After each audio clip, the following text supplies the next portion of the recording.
The promise that he gives to Thyatira, I do not fully understand. One thing I do know is that this is a direct quote from Psalm chapter 2, and Psalm chapter 2 is a messianic psalm.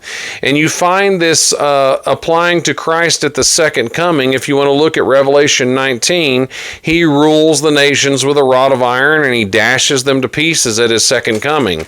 Remember, when Jesus came the first time, he was like a gentle lamb. When he comes back, he's a roaring lion. But why does he give to the faithful the right to rule the nations with a rod of iron? Okay, first of all, this rod of iron is referring to the shepherd's staff. The shepherd's staff had a curved wooden end. That was the gentle soft part that the shepherds could use to gently pull a sheep up out of a ditch. But there was also an iron crook on one end, I've been told. And that was to ward off the enemies of the sheep. Here what God is doing is he is saying, I will send Jesus and he is going to fight against the enemies of my sheep. And just as people were heavily persecuted during this era, I do not want to understate that at all. There were tens of millions that died for their faith in the Inquisition, through all types of persecution and the most grotesque tortures you could ever imagine, and it was all done in the name of Christ. You can look it up. And so here these persecuted sects, the Waldenses and the Albigenses, the Huguenots, you can look at how they were persecuted, mistreated, deceived, tortured, imprisoned, fined. Every terrible thing that could be done to them was done to them. Burned at the stake was a favorite method of execution. And here Jesus is saying, don't worry, the tables will turn one day. One day I'm going to return and I am going to dash the nations in pieces with a rod of iron. And for some reason, he's telling the church of Thyatira they're going to have a part to play in that. Again, that's the part I don't quite understand. But he ends off by saying, and I will give to you the morning star. The morning star elsewhere is reference to Jesus. He's saying he will give them Jesus. Many early historicists, especially in the Protestant era, they looked to John Wycliffe as the morning star of the Reformation. He was the first reformer who really stood against the abuses and corruptions in the church and called for reform. He put the Bible in the English language. That was something that was illegal. People to have the Bible translated in your own language was forbidden.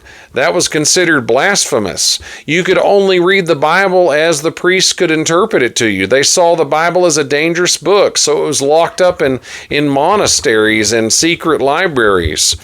But John Wycliffe had access to it, being the scholarly man that he was, and he translated it into the English language.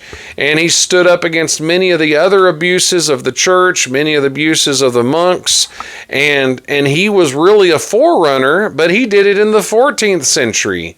It wasn't until the 16th century that the Reformation really got underway, and they used a lot of the energy and what they learned from Wycliffe as a catalyst to begin that.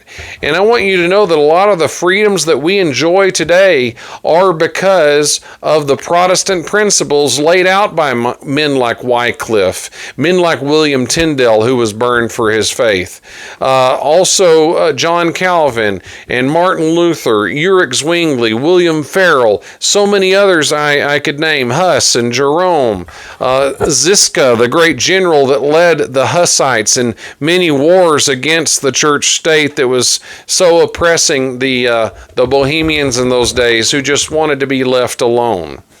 And so we conclude the church of Thyatira with this promise that he will give them the morning star. You can look at that as Jesus Christ, or you could see that as he would give him Jesus Christ in the form of a person. He would begin to give them hope. The morning star is actually Venus. It's the first star that appears in the morning. It's real bright. You can't miss it. It looks like a satellite. Just go out at 5 in the morning and you'll see a real bright light in the morning. What that means is that the night is over. And what God was basically saying to the church of Thyatira is, hang on, soon you will see the morning star, and the night will be over. The long era of the Dark Ages was about to end. And as Protestantism began to take root in the countries, innovation and inventions began to flourish. Science began to flourish. Economics began to flourish. Amazing ideas grew out of the Protestant Reformation and have much to do with the benefits of the worlds that we live in today. Now, we will be looking at the Church of Sardis next. I'd like to get to it quicker than we got to this one. But so just bear with me. In the meantime, I'll be making shorts, and I hope that you gain a benefit from those too. Thank you, and we'll see you next time on the Bible Bearded and Bald.